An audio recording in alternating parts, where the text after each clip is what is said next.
Howdy, I'm Jammer. So, in the late 1940s and early 50s, the novel The Catcher in the Rye by J.D. Salinger was published. Fun fact, J.D. Salinger actually had the first, I believe, 8 pages of this novel originally handwritten up and stashed in his backpack when he was a soldier serving in World War II during the invasion of Normandy on June 6, 1944. Which means the reason we have this book is because some German soldier missed J.D. Salinger and we didn't lose a literary masterpiece. Just fun facts. I'm a nerd. Go figure. Anyway, what's important about the book, what's important about the book, novel, The Catcher in the Rye, is the way it revolutionized the creative landscape for American fiction and then eventually world fiction. The character, Holden Caulfield, was a teenager, and this book was one of the first instances in which we saw a realistic depiction of a teenager who was dealing with puberty, who was dealing with alienation from the rest of society, who was dealing with struggling feelings of sexuality, what have you. This book is also important because it also created another trope, which sort of continues to this day, which is the dissatisfied white male character. Now, I know immediately some people are going to think, oh, great, this is going to be me ragging on dissatisfied, alienated white guys.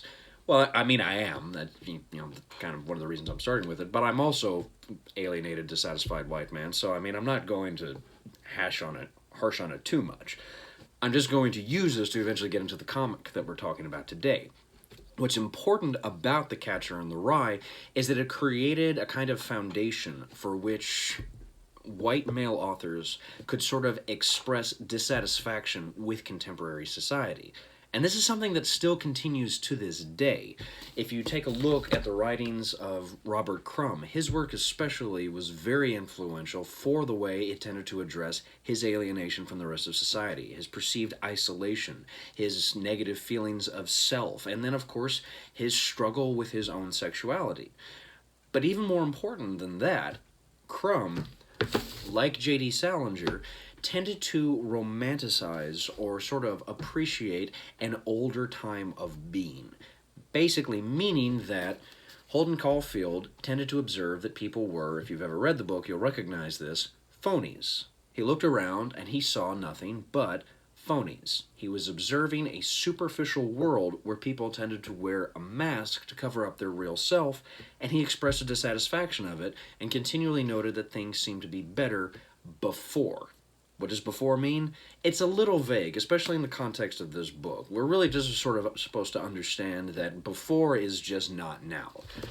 Whereas with somebody like Robert Crumb, his before tended to exist more in the sort of American vision of the 1920s, the 1930s, aka the periods of America where there was still sort of a lack of hyper-commercialization as well as a kind of biological connection with the rest of the world.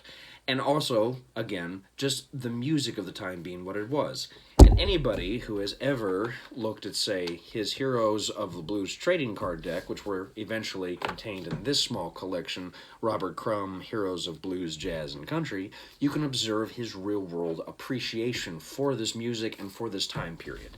And then again, if you take the time to read his comics, which you really should, because he's just flipping amazing, you can see his appreciation for the sort of earthy quality to that world, as well as his own alienation from that world. But this video isn't about Robert Crumb, because one, I haven't read this book yet. I've actually been reading tons of other Crumb books, but we'll get to those in a later video. And it's not about The Catcher in the Rye by J.D. Salinger, because these videos are not about prose novels. They are about comics. So what are we talking about? Well, we're talking about, essentially, a character of a white man who is alienated from the rest of society and kind of obsessed or looking back to the past in order to find some kind of personal satisfaction and agency from the rest of his society, which is what today's book is essentially about. It's a Good Life If You Don't Weaken, a picture novella by Seth.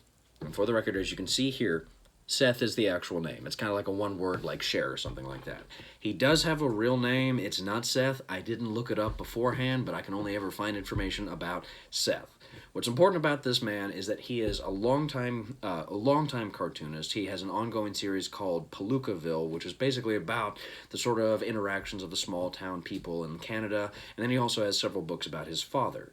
Seth's work tends to be very classic in style, in that he uses a visual style that harkens back to a lot of, say, the sort of Esquire New Yorker cartoons of the 40s and 50s, which you'll see very much so when I discuss the form, or very much the content as well in this book. What's interesting to me, before anything else happens about this book, is one of the ways that this graphic novel really approaches everyday life in a way that seems not unromantic, but just real. And that's a word that I say with a lot of caveat and trepidation here, because there's far too many people that try to say, this book feels real, man. And you have no idea what the flip they're talking about. What's interesting to me about It's a Good Life If You Don't Weaken is the way Seth demonstrates his life and his behavior. This book is partly an autobiography. It's mostly about, well, we'll get to content here in a minute. But moving forward in this text, we have to understand that this is a book which is going to explore alienation, dissatisfaction with the rest of society, difficulties with sexuality, but then even more so, it's going to sort of discuss how art can be a way that you achieve not sort of less alienation, because I don't really think that's a thing, but perhaps some modicum of happiness in a life that seems so divorced from the ability to connect with other people. So, with all of that wackiness kind of in the air, let's talk about what this graphic novel is actually about and why I think it's kind of interesting. Now, growing up, I had a tendency to, well, how to say? I had a tendency to steal my dad's Playboys. I could claim that I did it entirely by accident. In my defense, the first time I did. Every subsequent time after that, I knew exactly what I was doing. I wanted to look at pretty pictures of pretty naked women. It's just a fact. But at the same time, in between those photos of beautiful naked women, there were interviews and there were articles. And I kind of paid attention to the interviews, kind of. I didn't really bother to read the articles. Nobody really does.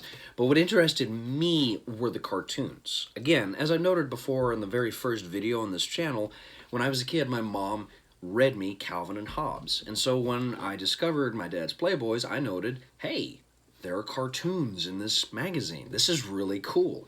And then when I was 18 and Playboy sent me an invitation, as they are wont to do, hey, subscribe to our magazine, I subscribed. And one of the things I discovered again was that there were still cartoons in Playboy. So of course, naturally, I was looking at these beautiful naked women, but then I was also looking at the cartoons, which also tended to have lots of pictures of beautiful naked women. I wonder if there's a connection there. Whatever the case, Playboy wasn't unique in this regard. This tradition of putting cartoons in the magazine went back to the magazine's earliest start in the 1950s, and magazines like The New Yorker and Esquire had also done this. Men's magazines especially, and even sometimes other sort of more family-oriented magazines like Better Homes and Gardens, Housekeeping, what have you, would also include cartoons, but they would include a specific model of cartoons known as the gag. This is basically, it's not even a full cartoon, or it's not even a full comic as we would understand, which again is consecutive images arranged in a particular order to create an effect. These are comic art with usually a single line of dialogue to make you go, that's funny. That's it. That's the gag cartoon in a nutshell. What does that have to do with It's a Good Life If You Don't Weaken? This graphic novel takes place in 6 separate chapters in which Seth goes about his life on a day-to-day basis, sort of alienated from the rest of society, smoking cigarettes, mostly staying at home with his cat, working on cartoons.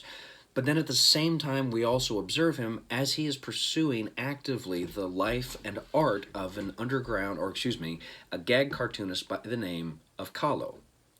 The book is sort of centered around Seth's fixation of this book. And this book is, in fact, partly autobiographical because in the concluding pages, we actually see he has gone to the trouble to actually show his personal collection of all the cartoons Callow ever produced over the course of his lifetime. You can see here we have an entire newspaper page, and then here a straight-up clipping from a magazine. For whatever reason, there was something in Callow's cartoons that just intrigued Seth.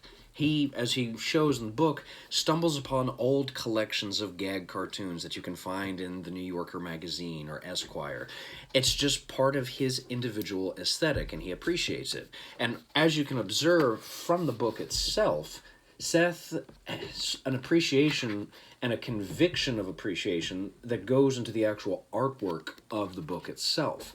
These pages don't look like any other comic I've ever read, largely because they look like cartoons taken right out of the New Yorker, or Playboy, or Esquire, or any one of those men's magazines where there were gag comics alongside interviews and articles, what have you.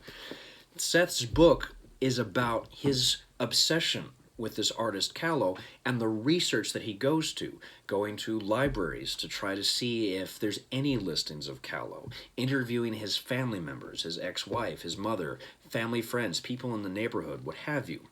Even his own personal friends will find Callow cartoons for him and show it to him, and he'll just lose his mind. What's really interesting about this book is that these little moments where he stumbles upon Callow are so, at first, random. Because at the same time, while he's doing all this research and trying to figure out who Callow was and why he didn't make that many cartoons, in fact, he's only able to find about somewhere around like 8 or 10 cartoons that Callow did over the course of his life, he's having sexual relationships. He is having interpersonal relationships. He's dealing with a brother who's still living at home in his late 30s and trying to sort of reconcile his family dynamics. In this book, we don't have, say, a dramatic or superhero-esque storyline. The book is really just trying to get at the way life actually works, which tends to be a small series of encounters, partings, and then just our personal passions, which seem to be driving us forward through life. The content of this book is not so much about moving from one place, so much as it is being in one place.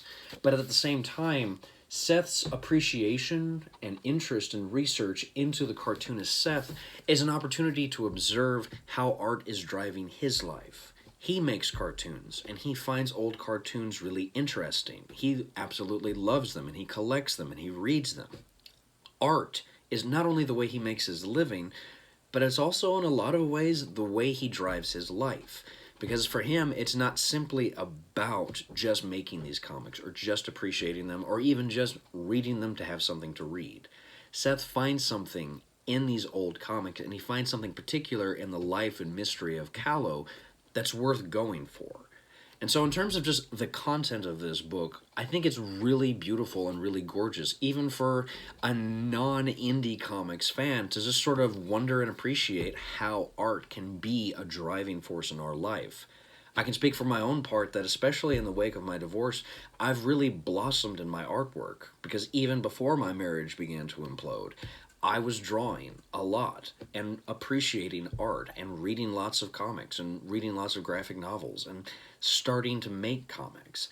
And now that I'm more and more on my own, and especially now in this time of COVID when we're all so divided from everybody else, there's a real joy in this medium, in making comics and reading more and more about the men and women who make them. It's a good life if you don't weaken seems to be a meditation about the way we live our lives and about how we find structures or art or just anything in our life that helps us keep going in our day-to-day lives. It seems simple, or perhaps it's easy to dismiss from afar, but we really don't appreciate how much having something in our lives, even if it's just a deeply ingrained habit, can be a sort of saving grace. It's what keeps us from weakening at the end of the day. Okay.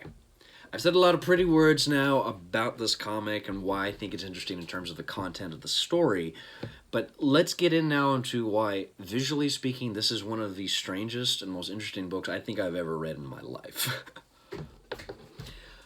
I just wanted to address one small thing before I continue, in order to move back and make sure that this aspect stays the same. One of the interesting things in terms of the content of this book is Seth's sort of continual alienation from society, which also seems to be another structure for his continual pursuit of Kahlo.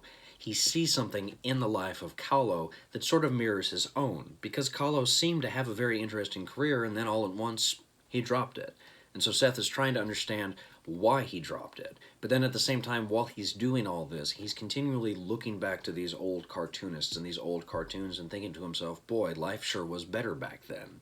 Which he then also notes at the same time, well, not really. If you were black or a woman or gay, it wasn't really that great in the past. But it was better in the past, except not really. So the alienation from sort of contemporary society is a key driving force in his character. And I'm sorry that I didn't get into more detail of that. I just kind of started pursuing a rabbit. But it definitely also plays a key influence in terms of the form of this comic. Now, normally what I do is I go through a book and I mark a couple of pages just to show you some panels of how I think a book or a graphic novelist, or excuse me, a cartoonist is sort of trying to play with the medium here.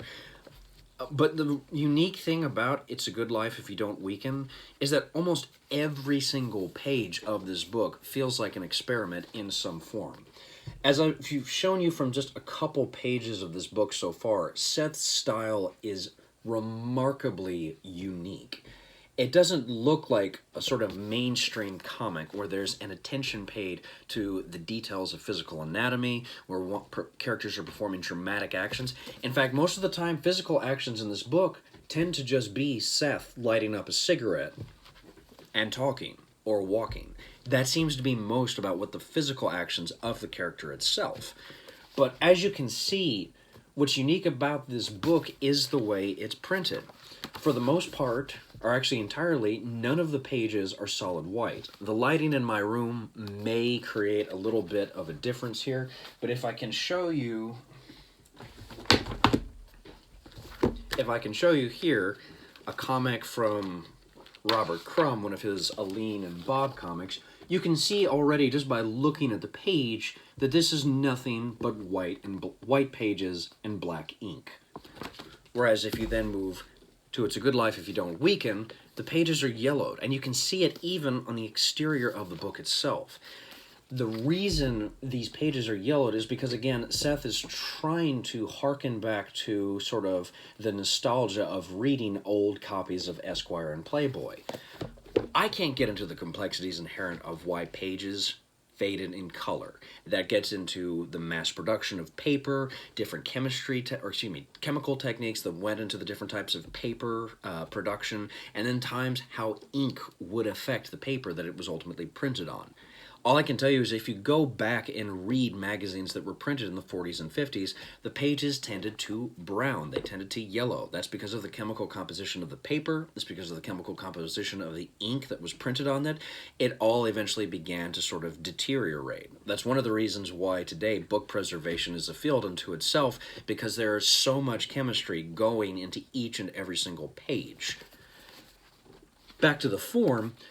It may not seem terribly important, but the effect of yellowing this page on the reader makes one terribly aware of just how old Seth's perception of the world can be, or kind of takes you back into that world of old New Yorkers and old Esquires that Seth is constantly just sort of immersing himself in. So in this way, we get kind of a close connection to Seth's perception of the world, of reality, what have you. And then on top of that, what's really interesting visually about this book is there's plenty of play with panel layout and design. We don't get any two-page spreads. That's something that you would really more encounter in something like a superhero comic book than a book like this. Nevertheless, Seth is willing to play with the arrangements on the panel. You see here, we get an aspect-to-aspect transition. We move from a scene in the woods to suddenly birds eating and then a building. It almost borders on a non sequitur, if you remember from Understanding Comics. And if you don't know what I'm talking about, go to my home channel and watch all 9 episodes of my Understanding Comic videos. Yeah, I expect you to do that. We're like 31 videos in at this point. If you're not that dedicated, you've got some attitude. But back to the point, you can see enough in his books that there is a continual emphasis of creating a scene. Seth's book is really about life and the way it just sort of behaves, the way we tend to be in the world rather than move toward the world. And in fact, the book doesn't come to any sort of firm conclusions. Seth doesn't come any closer really to understanding why Callow abandoned the craft. We get details about his life, that he got married and he had children. Life changed. Life happened. And that sort of becomes a fundamental theme of the book. Sometimes we get into relationships. They fall apart. Sometimes we encounter people on the street and they're just a face. We never see them again. Sometimes we smoke a lot of cigarettes. I don't personally, but some people do. But what becomes interesting about these panels, again, is one, their layout on the page, but then also two, the way they convey to the reader the sense that life just is, rather than it's moving towards something. And then also as well, on the note of the panels themselves, what's interesting to me is the way at times, if you look closely to this arrangement here, and I'll have to get a little closer, there are no closed borders. And then sometimes there are. This book is tremendously interesting because the panels are being sort of continually tinkered with. And if you look back to this page, the edges of this panel, it's going to be a little hard because my phone keeps sort of glitching out, but these panels seem kind of frayed. They look instead less like panels arranged on a page and more like photographs arranged in a book. Seth's graphic novel, It's a Good Life If You Don't Weaken, begins to feel more like a series of individual pictures that are sort of collected into an overall whole, thus mirroring his approach at the very end of the book where he shows you all of Callow's work, and even in the end pages here where he shows you photographs. Seth's book mirrors a scrapbook, much like his collection of Callow comics. And so there's so many small artistic techniques being employed to create a feeling and an atmosphere to sort of build on the key capital of what his story is actually about. That sentence means something, and I'm not sure what it is. He is creating a mood through the color of the pages, the arrangement of the panels, the choice to remain explicitly in black and white, or these small splashes of blue which can appear behind characters, on walls and buildings, under shadows, what have you. Seth is creating a book that tends to feel more like a scrapbook of old New Yorker cartoons than a sort of overall cohesive story. And again, it contributes to the actual contents of his book, which is about trying to work backwards towards trying to understand somebody who used to exist. It's an interesting technique, but it's also, far more importantly, a technique that doesn't overshadow the content. And that's why I think this book is really, really gorgeous and wonderful to read, because there's a great number of artists that pay a lot of attention to content, or a lot of artists that pay a lot of attention to form, but they don't manage to find some sort of connection in between. I thought I was about to rip the book in half. No. Instead, Seth manages to unite these two to create a mood and a tone to support his story. And so in this way, It's a Good Life If You Don't Weaken is probably one of the best examples that I'm aware of an artist using comics as it's supposed to be used to actually tell a story.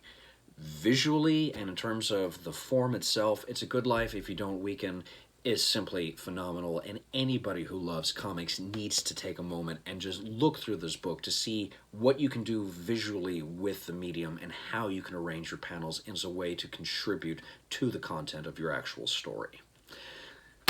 All right, the last hurrah, and then we'll call it a day.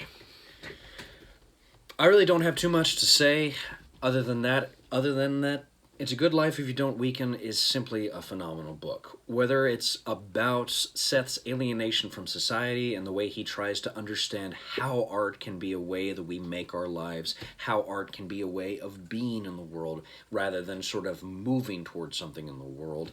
And for the simple fact that this book visually is just absolutely stunning on every single page.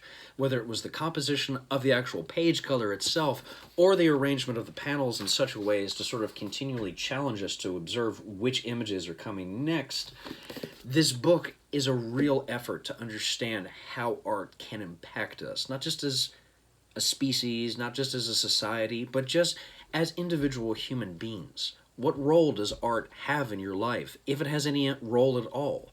And what are the things that are driving you in the choices that you are making on a day-to-day basis? It can border on platitude, but the fact of the matter is life is full of comings and partings. We are here for a moment and then we're gone. Or somebody close to you can suddenly become a shadow in less than a day. And so at these moments, the absurdity of life can seem sometimes overwhelming. And so we observe that the little observations in life, the little attempts to appreciate life and understand life, can be a way that we can then approach art, approach our humanity, approach our interpersonal relationships, what have you. Life is, and it continues. And even if a man only ever gets 8 cartoons published in a couple of upscale magazines, that does not necessarily mean that that is the extent of his life. Okay, I'm going to end it right there. Thank you so much for watching. This video was going to be a lot more about alienation, and so the beginning of this video may seem a little skewed, but maybe I'm just perceiving that. But whatever the case, I really hope you take the time and effort to read this book, because I geeked out. There's like, as you can see behind me, there's like 4 or 5, actually I think like 6 books that I had actually completed before this one, but then I finished this and I was like, holy hell, I gotta do this one because it's so cool. If you want to read it, as always, check out your local public library. They might have a copy of it. If they don't, they can always try to get it to you through interlibrary loan. If you don't go there, check out your local comic book shop. They might have an issue of it. The publisher is Drawn and Quarterly. They're a smaller publication company, kind of like Fantagraphic, or wait, yeah, kind of like Fantagraphic Books. So the book is not necessarily going to be always accessible, and sometimes it may be out of print, but Seth is still a pretty popular artist, and so they might be able to stock it, and if they don't, ask them to order it for you. They may be able to get it. And again, as always, thank you so much for watching. I really appreciate it. The next few videos are going to be... You know what, they're going to be whatever they're going to be about, and we're just going to have fun and enjoy the ride. Whatever the case, thank you for watching. I really appreciate it. Go read some comics.